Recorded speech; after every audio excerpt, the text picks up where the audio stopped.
Hi Libra, this is Jav.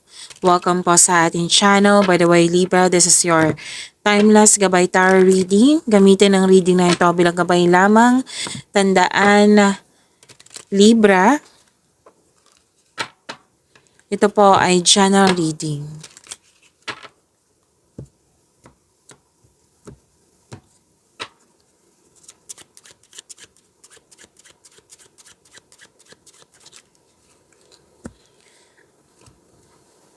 Mga parating pa para kay Gemini.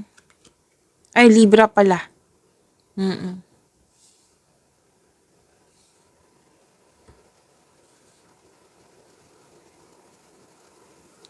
Okay, maraming salamat po sa mga hindi nag-skip ng ads. Subscribe na po kayo sa ating channel at click bell notification para updated po kayo sa bagong video natin. Para sa mga gusto magpa-reading po, comment po kayo ng personal reading and check my reply sa comment section.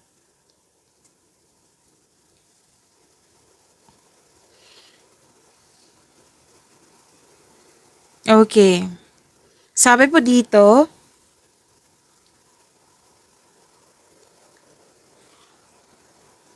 may nag-uusap tungkol sa gamot. Pwedeng nagbigay ka ng advice na mag-take ng medicine na alagaan ng sarili. Pwedeng doktor din kayo.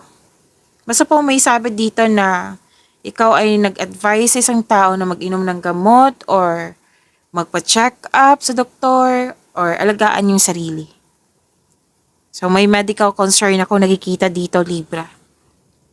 At yes.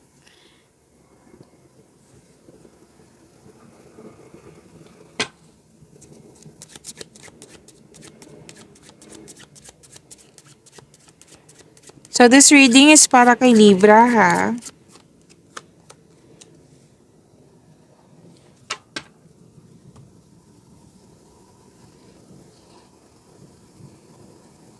May boss dito, may teacher, may-ari ng bahay, may usapin tungkol sa obligasyon.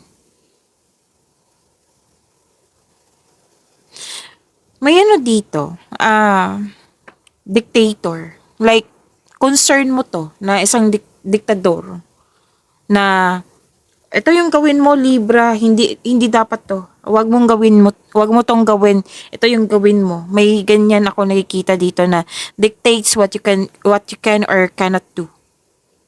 Okay? May authority person dito.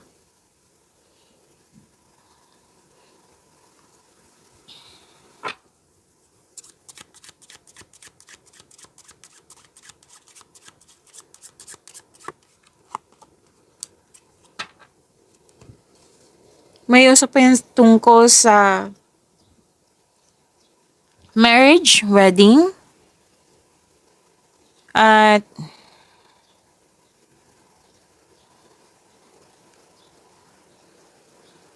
promises, deal, commitment, agreement, bonding. Pwede din na may proposal, engagement, ikakasal, kasal, nag-uusap sa marriage contract.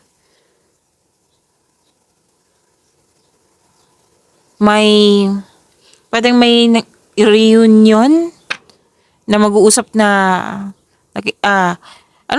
reunion or nagkasundo kayo na pwedeng magka-operate.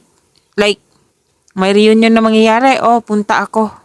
Yan. So, may nakita ko ditong bond or agreement.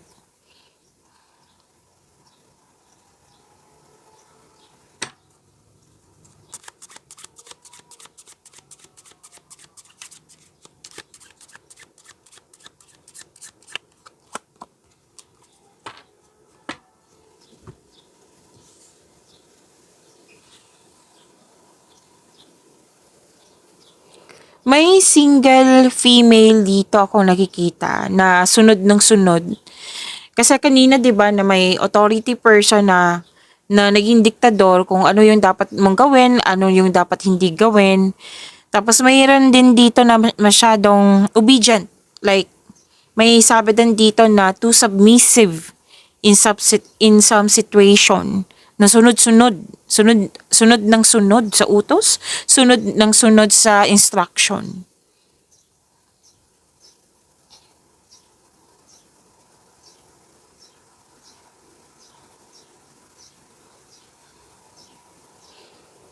At may sabi din dito na may babae pa, dalawa pa lang sabi dito na card na may babae. Pwedeng ikaw to na malaki ang influence mo sa kapwa mo or isang babae na malaki ang kanyang influence ngayon.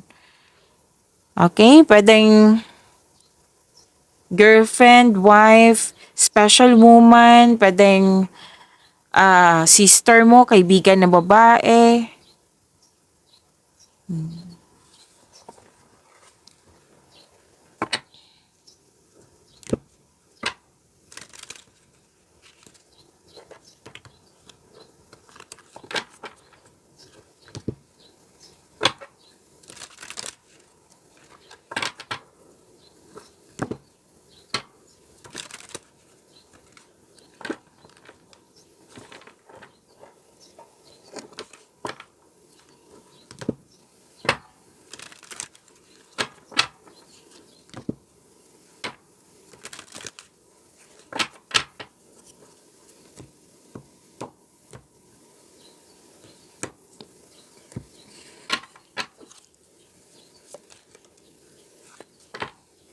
Energy, Libra.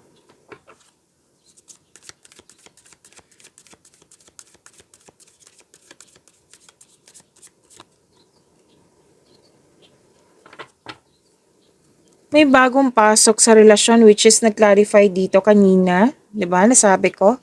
Andito po siya sa tarot cards nyo. Pwedeng may nagkabalikan, managkabate, nagkakaunuan, commitment, usapan, promises. Yan yung nakikita ko dito. At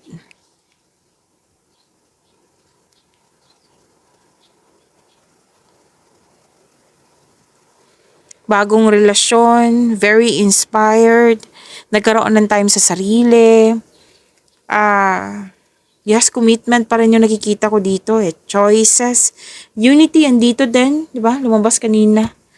And may nagparamdam na bagong maliligaw. Pwede yung ikaw yung nagparamdam din na nagustuhan, na may nagustuhan ka. At may nagkasundo na para mag-date. Oo. So, celebrate the love in your life. And the couple is divinely guided at sinabi dito na soulmate mo siya.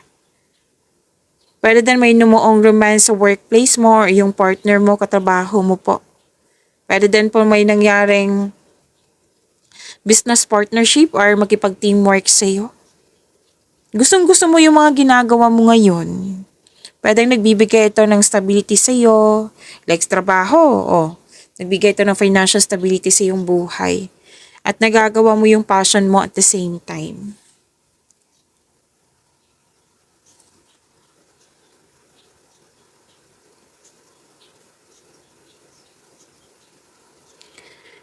So, ma-overcome mo tong nakikita kong fear, struggles, or challenges dito, obstacles. Overcoming obstacles kasi to. At maging matatag sa sandaling ito. Kasi kung ano man itong mga na-encounter mo, ma-overcome mo po ito. Kasi nakikita ko dito na haharapin mo siya na hindi mo siya iniwasan kundi hinarap mo siya at nag-move forward ka with courage. May kausap ka nga dito like nag-share ka ng problema or nag-share sa'yo ng problema or opinion, nag-usap-usap, which is sinabi din dito kanina, 'di ba, na pwedeng ikaw yung nagbigay ng advice kasi may nag-share sa'yo ng problema.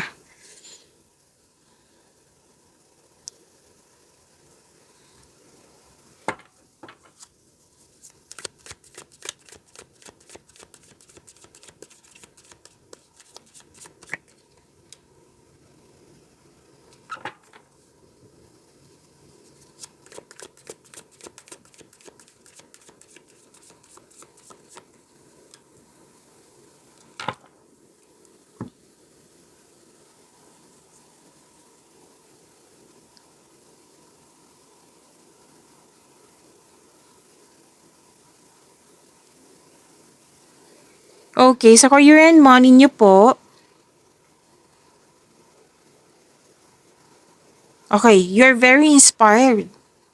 Mm. Tapos, you have the power, kontrolado mo dyan yung career and money mo, at very confident ka.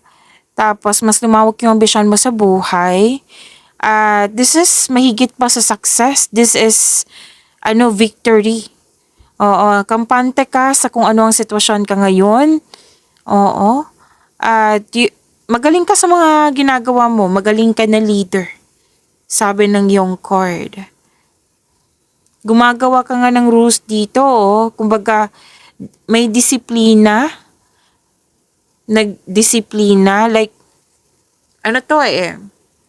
For improvement, gumagawa ka ng rules.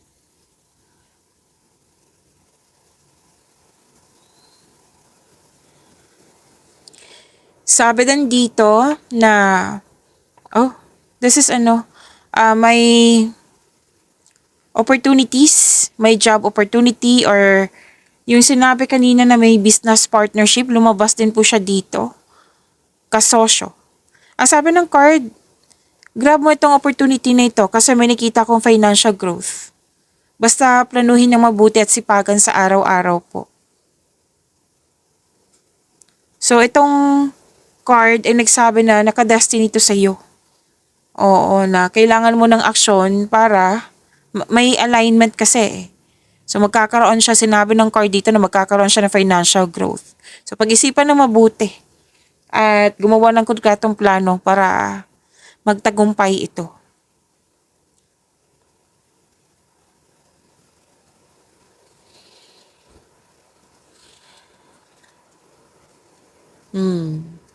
May parating na biyaya na magbibigay daan ng mas maunlad na panahon.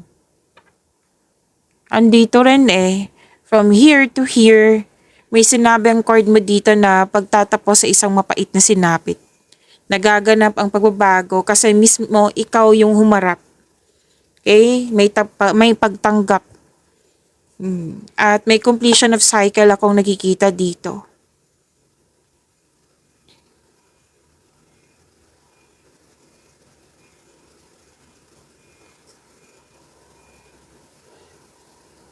Granted yung manifestation mo, fulfillment sa pangarap.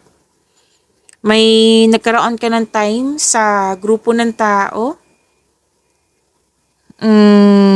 This is satisfaction. At success in workplace or home and home. At i-acknowledge mo ang nagbigay ng suporta sa iyo galing sa mga kasamahan mo dyan na para mong pamilya. Pwede din, pamilya mo talaga to. Kung ikaw ay may balak mag-change career or magtayo ng negosyo, know that you have a very supportive friends and family. Granted yung manifestation mo, claim mo po. Ang ganda nito. Sobrang saya mo kasi may satisfaction, pasasalamat. Yan, may nakatanggap din ng sustento or sustento para sa anak. Pwede din ikaw yung nagbigay. Fulfillment, happiness, claim po.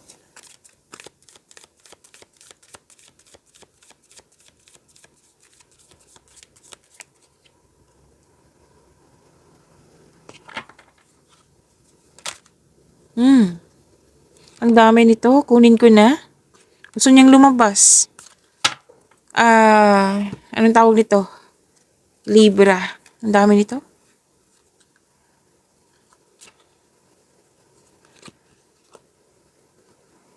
Okay. So, dito na lang.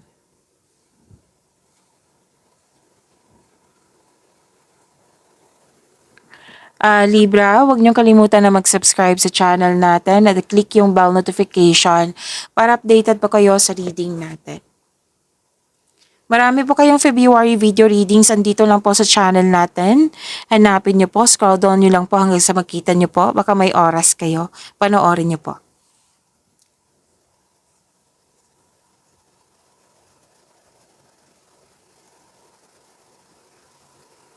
May parating na love and romance pero aminado ang mga single dito na stuck kayo sa inyong past love. Nagkaroon ng blockages. It might be trauma. Ito. Ang sabi ng card, para makawala, or, oo, para mawala tong blockages dito, kailangan ng forgiveness. Kailangan ng closure. Forgive yourself, forgive this person, forgive the situation. Kung hindi mo na siya makausap, then, isuko mo siya kay God para mapalaya mo rin yung sarili mo. Hingi ka ng divine assistance.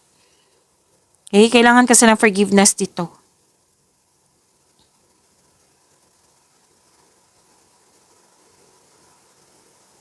So may sabi din dito sa mga relasyon sa buhay mag-asawa na may nagawa, may nasabi na hanggang ngayon bit-bit mo pa rin. Communication is the key. Mag-usap at magpatawad.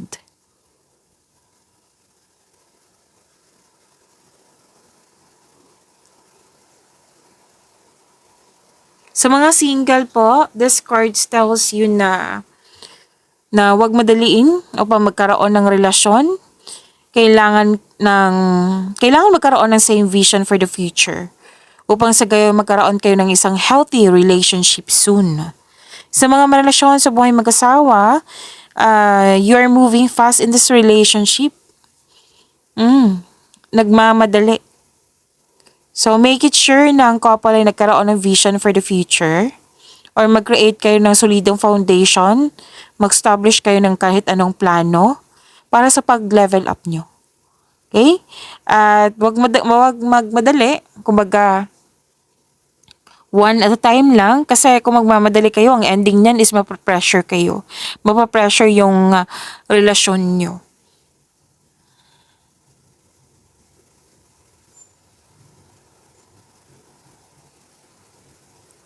Ang laki ng influence ng single parent dito.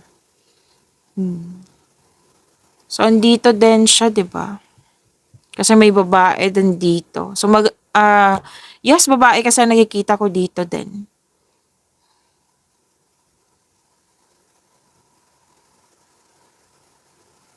Sabi din dito na marami kang maniligaw or marami kang niligawan na na-friend zone mo. Kasi pwedeng change of mind ito, like, hindi siya change of mind, kundi marami kang iniisip na gusto mong pumili na kung sino yung right person sa iyo. So sabi ng card, mag-ingat lang po sa sobrang pag-iisip, baka mag-overthink kayo nito. Ang ending nito, malilito na kayo. So make it balance. Sa mga relasyon sa buhay mag-asawa, may nakita kasi akong temptation dito. Maraming case ng temptation po. At sa bagay, sitwasyon, or sa isang tao. Okay? So, mas piliin niyo po yung inner peace kesa sakit ng ulo.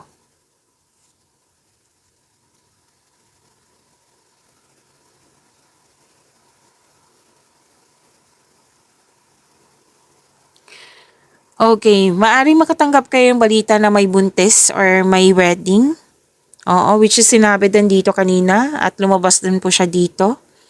Maaari din nagkaroon kayo ng happy bonding. So, happy bonding din dito at dito din. At pwedeng may bala kayong mag-beach or camp outing to escape everyday pressures. And you are feeling healthier inside and out. Na-overcome mo na yung mga nararamdaman mong bigat. Oo, sadness ba to or illness ba to? Kasi ang sinabi dito, ito ay magandang kalusukan. Kaligayahan, kaya-ayang pakiramdam. May reunion.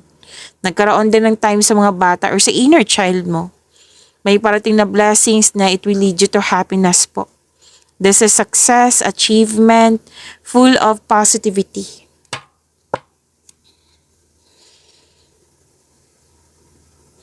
At sabi din dito na nag-move on ka na. Yes, pwedeng moving on like andyan ka pa rin.